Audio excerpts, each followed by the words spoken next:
రోజుకో కొత్త పుస్తకం చదవాలి. నేను 4-5 పుస్తకాలు ఒకటేసారి చదువుతుంటాను. ఒక 5 పేజీలు ఇక్కడ, 5 పేజీలు ఇక్కడ, 5 పేజీలు ఇక్కడ, 5 పేజీలు ఇక్కడ. నేను రోజుకో ఊరికి ఉండేవాడిని. ఎంతమందితో మాట్లాడలేదు. అంత బ్రేక్ ద రొటీన్ నాకు.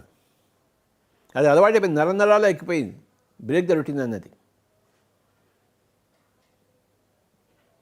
మాట్లాడిన వాడితో మాట్లాడకూడదు, విన్నవాడితో మళ్ళీ వినకూడదు, చదివిన పుస్తకం మళ్ళీ చదవకూడదు, వేరే పుస్తకాలు చదవాలి. ఒకసారి భగవద్గీత చదివాం కదా, వేరే పుస్తకాలు చదువుతాం. భగవద్గీత ఒకసారి చదివితే అంత తెలిసిపోయింది మనకి. ఇక వేరే పుస్తకం చదువుతాం. కఠోపనిషత్తు చదువుదాం, మాండూక్యోపనిషత్తు చదువుదాం, బ్రహ్మసూత్రాలు చదువుదాం, బైబిల్ చదువుదాం, ఖురాన్ చదువుదాం, Tibetan book of the dead చదువుదాం, Egyptian book of the dead చదువుదాం. ఈ విధంగా ఎప్పుడు వేరేది చేద్దాం. ఒక కొత్త ఊరికి వెళ్దాం, తిరుపతికి వెళ్దాం, తిరుపతి ఒక పక్క ఊరికి వెళ్దాం, ఆ పక్క ఊరి యొక్క ఇంకో పక్క ఊరికి వెళ్దాం. రోజుకో కొత్త చొక్కా వేసుకుందాం. వీలు ఉన్నప్పుడల్లా.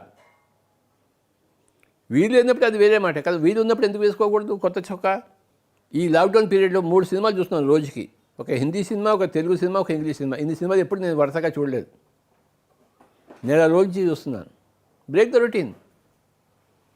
మళ్ళీ ఇలాంటి టైం దొరుకుతుందో దొరకదో, ఇప్పుడే చూసేసేయాలన్నీ.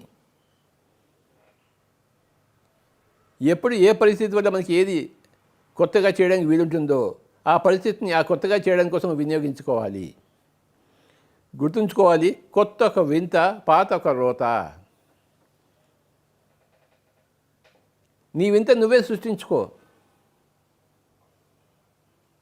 రోతలో ఉండమాకు. ప్రతిరోజు కాలు ఇటు పెడుతున్నాను అనుకో, కాసేపు కాలు మంచి ఈ కాలు తీసి ఇటువే పెట్టు. Change the routine. ప్రతి చిన్నదంటే ప్రతి పెద్దదంటే you can change the routine. Break the routine. ఎప్పుడు ఇలా పెట్టడం కాదు అలవాటు ఉంది, ఈ కాలు తీసి పెట్టద్దు. ఇది ఇంకో రొటీన్. ఎప్పుడు ఇలా హాయిగా కూర్చున్నాము, ఇంకో రొటీన్ ఇలా కూర్చో. ఎందులోనూ మార్పు చేసుకోవచ్చు.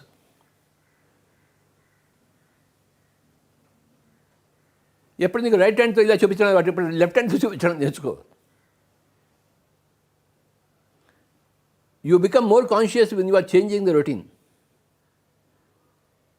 You become more aware. You become a conscious human being.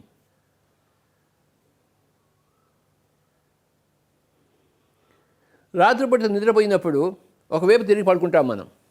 ఈసారి ఇవాళ ఇటువైపు తిరిగి పడుకో. ఒకరోజు అంతా వెల్లకిలా పడుకో, ఒకరోజు బోర్లా పడుకో. ఆ పడుకోవడంలో కూడా మార్పులు చేయి. ఒకరోజు మంచి మీద, ఒకరోజు కింద పడుకో. ఒకరోజు అంతా కుర్చీలోనే నిద్రపో. మార్పిడి చేయి.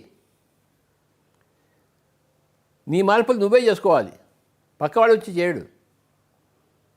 You create your own reality. నీ మార్పును ఎప్పటికప్పుడు నువ్వే సృష్టించుకోవాలి. నిరంతరము మార్పులో ఉండాలి. మార్పు ఈజ్ ఈక్వల్ టు ప్రగతి. Change is equal to progress. No change means no progress. Change means progress. నువ్వు ఎన్నిసార్లు చేంజ్ చేస్తావు అన్నిసార్లు ప్రోగ్రెస్ అవుతావు. మార్పు అంటే చేంజ్, ప్రోగ్రెస్ అంటే ప్రగతి. Change is equal to progress, మార్పు ఈజ్ ఈక్వల్ టు ప్రగతి. అదే మాంసం తింటున్నావు జీవితం అంతా. మాంసం తిన్నా మానేసేయి, శాకాహారంలో ఉండు. అది ఎంత బాగుంటుందో తెలుస్తుంది. అది ఆ మార్పు చేయకపోతే నీకేం తెలుస్తుంది దాని గురించి?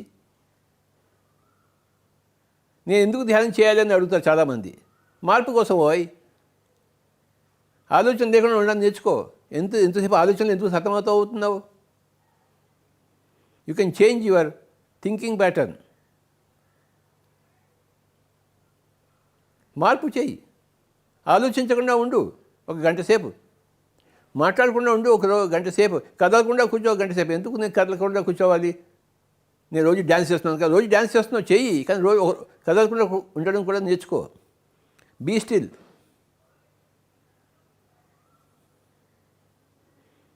ఎందుకు ధ్యానం చేయాలంటే బ్రేక్ ద రొటీన్. ఆ మైండ్ ఎప్పుడు ఒక రొటీన్లో ఉంటుంది. ఆ రొటీన్ని బ్రేక్ చేయి. Do meditation, then you will find the beauty of breaking the routine. ఎప్పుడు నువ్వు చెట్లకు నీళ్ళు పోయలేదు, ఈసారి చెట్లకు నీళ్ళు పోయి ఎంత బాగుంటుందో తెలుస్తుంది.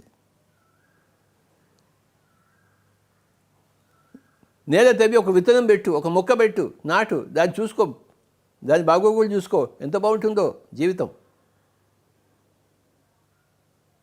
డ్రైవింగ్ నేర్చుకో, ఒక కొత్త ఆట నేర్చుకో, కొత్త క్రికెట్ నేర్చుకో. స్పిన్ వేయడం రాదు, స్పిన్ వేయడం నేర్చుకో. Of spin, leg spin, googly, chess ఆడు.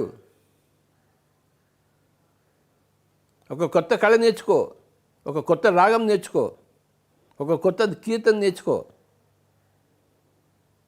ఒక కొత్త గమకం నేర్చుకో. ఎన్ని కొత్త విషయాలతో నింపుకోవచ్చు మన జీవితాన్ని. కొత్త ఒక వింత, పాత ఒక రోత. వింతలో జీవించాలి, రోతలో జీవించకూడదు.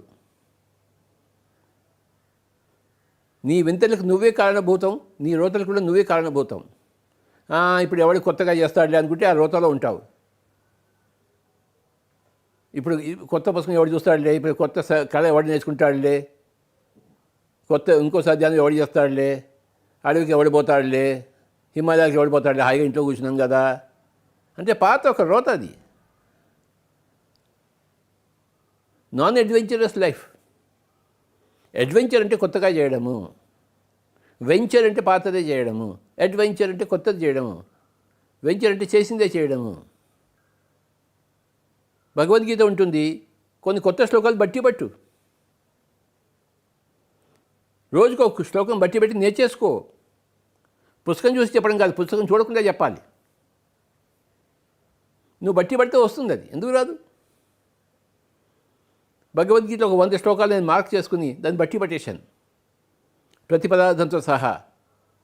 తూ అంటే ఏమిటి, చా అంటే ఏమిటి, దాంతో సహా నేను బట్టి పట్టేశాను 1983లో. 6 నెలలు పట్టింది నాకు ఒక 100 శ్లోకాలు బట్టి పట్టడానికి, అర్థం తాత్పర్యంతో సహా. నా నోటికి వచ్చేసింది 100 శ్లోకాలు. ఎప్పుడు కంటే అప్పుడు ఒక శ్లోకం నోట్లోంచి బయటకు వస్తుంది. యదా యదా హి ధర్మస్య గ్లానిర్భవతి భారత అభ్యుత్థానమధర్మస్య తదాత్మానం సృజామ్యహం. చాతుర్వర్ణ్యం మయా సృష్టం గుణకర్మ విభాకషః తస్య కర్తారమపి మాం విద్యకర్తారమవ్యయం. సర్వధర్మాన్ పరిత్యజ్య మాం ఏకం శరణం వ్రజ అహం త్వా సర్వపాపేభ్యో మోక్షయిష్యామి మా శుచ. 100 శ్లోకాలు నేను చెప్పగలను, ఎందుకంటే 100 శ్లోకాలు నేను నేర్చుకున్నాను, టార్గెట్ పెట్టుకున్నాను. 700 శ్లోకాల్లో 100 శ్లోకాలు టార్గెట్ పెట్టుకున్నాను. నాకు 100 శ్లోకాలు వచ్చు. రాత్రి ఎప్పుడు నాకు లేచి చెప్పమనే చెప్పేస్తాను, అర్థంతో సహా, ప్రతి పదార్థంతో సహా. ఎందుకంటే 6 నెలలు నేను దాన్ని కూర్చుని కష్టపడ్డాను, నాకు ఆ రొటీన్ రావాలని చెప్పేసి వచ్చేసింది. ఎందుకు రాదు? 100 శ్లోకాలు నాకు హాయిగా వచ్చు. ఆ సందర్భాన్ని బట్టి ఏ క్లాస్లో ఏ శ్లోకం పెట్టాలో బయటకు వచ్చేస్తుంది. యో న హృష్యతి న ద్వేష్టి న శోచతి న కాంక్షతి శుభాశుభ పరిత్యాగి భక్తిమాన్య స మే ప్రియ. యో న హృష్యతి, దేనికి హర్షించడో, యో న శోచతి, దేనికి ఎడవడో, యో న ద్వేష్టి, దేన్ని ద్వేషించడో, యో న కాంక్షతి, ఏది కోరుకోడో, యో న హృష్యతి, యో న శోచతి, యో న ద్వేష్టి, యో న కాంక్షతి శుభాశుభ పరిత్యాగి, శుభము లేదు అశుభం లేదు రెండు వదిలిపెట్టేసిన వాడు, భక్తిమాన్య, తనలో తాను ఉన్నవాడు, స మే ప్రియ, అలాంటి వాడు నాకు ప్రియుడు. స అంటే వాడు, మే అంటే నాకు, ప్రియుడు అంటే ప్రియుడు. ప్రతి పదంతో దాన్ని అర్థం చెప్పగలను 100 శ్లోకాలకి. అది టార్గెట్గా పెట్టుకున్నాను 1983లో. 1983లోనే చైనీస్ ఫిలాసఫీ ఇంత పెద్ద పుస్తకం దొరికింది నా దగ్గర.